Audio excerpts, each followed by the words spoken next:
Hello everyone, my name is Rochelle Innocent and I'm the founder and CEO of Project Purpose. Welcome to our channel.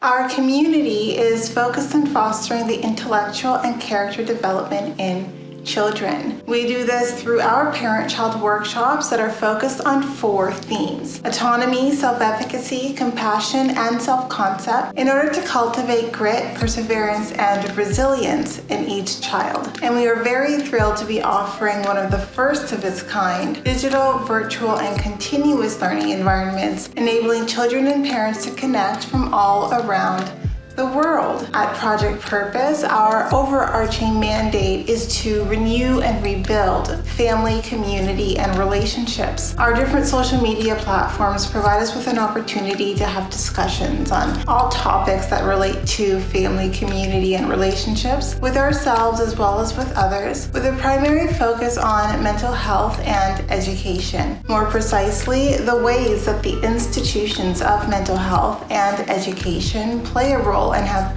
played a role in our societies at large. These discussions and debates provide us with an opportunity to think critically about what needs to change within these structures for us to live up to our bold slogan: support, protect, and empower each child through youth-focused development, better known as leadership in juvenescence. We recognize that in valuing our children's leadership potential, this also translates as recreating and co-creating environments, both socially and politically, that will enable our children to thrive. For those of you who are particularly keen on the topic, we also write thought pieces every other Sunday, and we actually have one scheduled to drop this upcoming Sunday, so definitely be sure to meander over to the website and check out our online content. If it is the case that you're looking for listening alternatives, well, we're available on 10 different podcast platforms, and we provided the links down below for your listening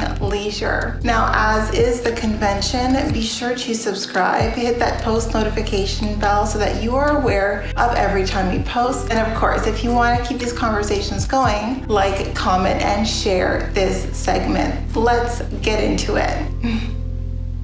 Hello everyone, and welcome back to another segment here on Project Purpose. For those of you who are new, we cover topics that relate to mental health, mental wellness, and education on a week-by-week basis. And this week our topic of discussion is mental wellness. Now, as you can read by the description, today our topic on mental wellness is really going to be focused on visual moderation. And I am someone who is a huge practitioner of visual moderation. As you know, if you've watched any of my videos or a few of my videos, I'm someone who is considered to be a highly sensitive person, and this just involves my sensory system is just more attuned to like nuances and subtleties in my environment, but it also means I'm much more sensitive to visual imagery and to anything that really involves my sensory percepts. But visual imagery is going to be the focus of conversation for today's segment. And I don't know if many people find a linkage, but I find that for me, visual moderation, being very mindful about what it is that I'm consuming visually, has a huge impact on my mental wellness. And in fact, I am very regimented in the types of things that I allow myself to consume visually because I see the impact that it has on my well-being. And I just want to provide the argument for why this is something that we should all begin to do. I think that sometimes we normalize allowing different visual imagery to shake us up, to make us feel unsettled, to scare us, to make us feel nervous, to give us anxiety, but that's not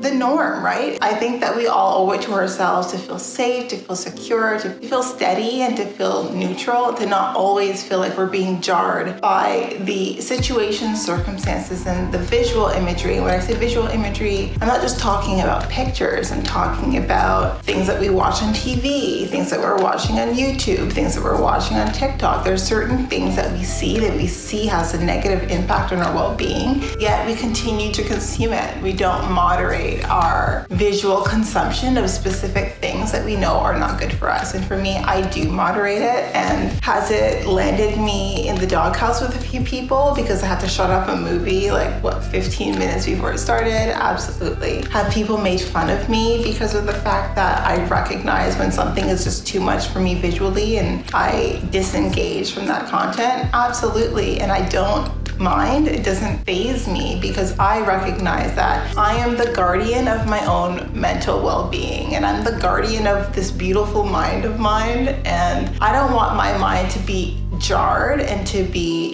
just unsettled because of the things that I'm allowing myself to consume. So at this stage in the game with time and experience, I have a better sense of the things that I can consume in moderation and the things that I just completely cut out. And I just want to talk a little bit about why I do it and why it's a good idea for everyone to start to think about what it is that they're consuming visually and how the things that they're consuming is impacting them. And if it is the case that it is giving you a visceral reaction, if you're finding that you're anxious, that you feel shaken, that you feel nervous, that you feel scared after you're watching certain types of things, then it might be a signal to you that you need to exercise moderation to not consume as much, or just not consume it at all if you find that it really does shake you up and it takes you a while to bounce back and to get back to normal. So I like to give you at this juncture my 3 reasons why visual moderation is a great way to support and enhance your mental well-being. And without further ado, let's jump into the segment. So my first reason for moderating your visual consumption, so for moderating the things that you see and being mindful of how what it is that you're watching is interacting with you and how it's making you feel on the inside, it's really about guarding your inner peace. And I'm someone, I enjoy peace. I have had my share of drama, as I'm sure many of us have had, but at some point drama loses its excitement. It loses its allure. We don't want drama anymore. And in fact, sometimes for those of us who find that our lives are pretty even keel, we seek out drama in the things that we consume online or the things that we consume visually, like through the TV or wherever. And I am really about guarding my inner peace. So if it's entertainment, if it's light, if it's making me laugh, if it's intriguing, then of course I'm going to watch it, I'm going to consume it. But if it's disrupting my inner peace, if the things that are happening are so close to home that I feel personally disrupted and I feel personally impacted by what it is that I'm seeing, then I'm going to opt out of watching that kind of content. And it's because we can experience things such as visceral trauma. So we can see something, know that it's fiction, but it's so jarring, it's so harsh that we ourselves are feeling like the symptoms of that event, right? And I don't like to feel these kinds of emotions unnecessarily. Like if I'm going through something and it's a bit traumatizing for me, like I'm happy to cycle through the process that I need to get back on track, but I'm not interested in consuming things visually that are going to trigger those same reactions in me. So I think that once you develop an appreciation for peace, once you begin to value peace, you recognize that there are so many different mediums that try to cannibalize your peace, that try to take away from it. It's not just your personal relationships. It's not just your professional relationships. What can also eat away at your peace are the things that you're consuming visually. And I think once we recognize that, if we're turning off the TV and we feel jittery, or if we're turning off a movie and we need to watch something funny or something light before we can allow ourselves to go to bed, or we know we're going to get nightmares, all of these things for me are a signal that maybe the things that we're consuming visually aren't that great for our mental well-being, and we should consider moderation. And so that's my first reason. My second reason for why I think visual moderation by way of what we're consuming visually is important is protecting your sensitivity. And I think a lot of us are desensitized to our own humanity, and then that translates as to the humanity of others because of some of the imagery that is just so widespread and so mainstream in our culture. And a lot of this imagery is very violent, and we don't even recognize the extent of how violent some of this imagery is because it's been so normalized. And I think because it's been normalized, we've been desensitized to the violence. And I think that part of what happens when we become desensitized to violence against either people within our communities or external to our communities, people who are similar to us or people who are dissimilar to us, whether they're part of your gender or they're part of a different gender group, is that we lose parts of our humanity, right? If we can see violence being enacted on someone and it doesn't jar us,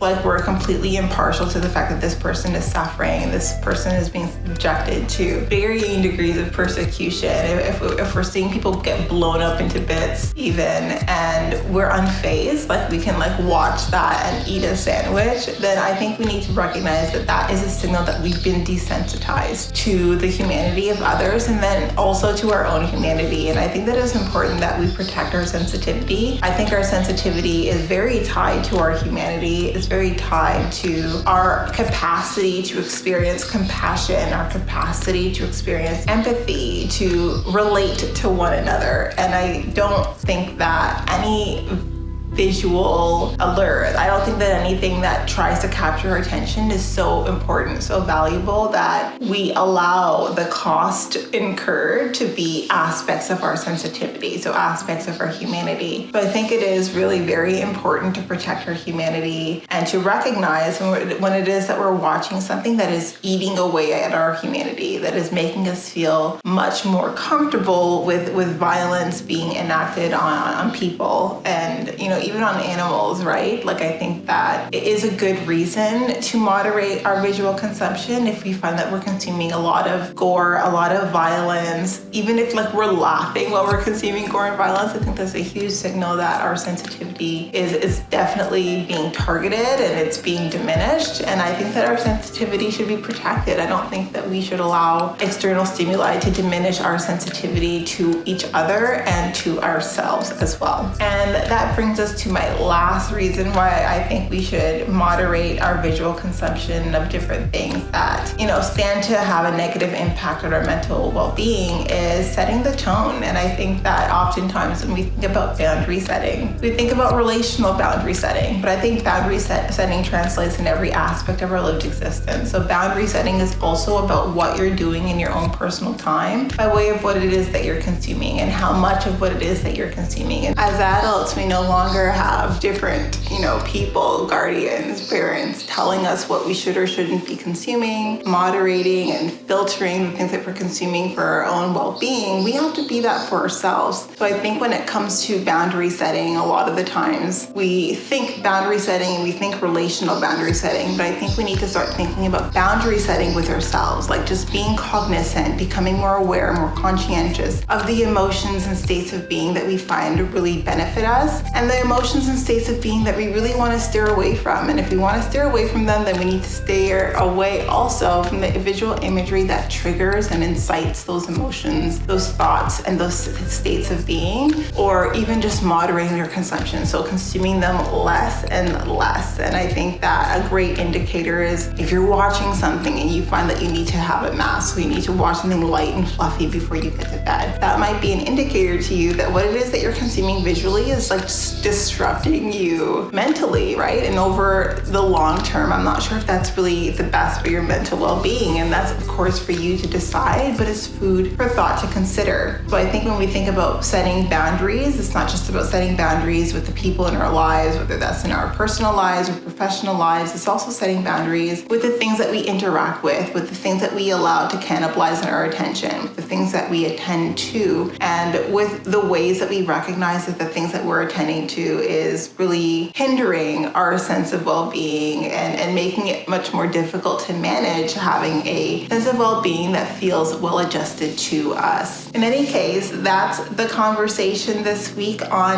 mental wellness, and I hope that, it gives you some food for thought. I hope that you found it useful and you put some of these tips into practice now that you get my logic as to why, moderation of what it is that we're consuming visually and even the things that we're consuming just by the things that we listen to is really important in cultivating and maintaining a sense of mental well-being. Now, before letting you go, I would be remiss if I didn't let you know that we will be going live at least twice a month, every month for the foreseeable future on our Facebook Live page, and we invite you to join us. Now, these events are paid events. That said, we facilitate them in such a way where we're enabling you to foster the life skills and the critical thinking skills to derive more meaning and fulfillment out of life. And if you do see yourself engaging with our community on an ongoing basis, then I suggest purchasing one of our package plans, which also enables you to access the workshops and webinars that we are offering over and above our live events. In any case, I hope that this conversation gives you some food for thought, and I look forward to chatting with you soon.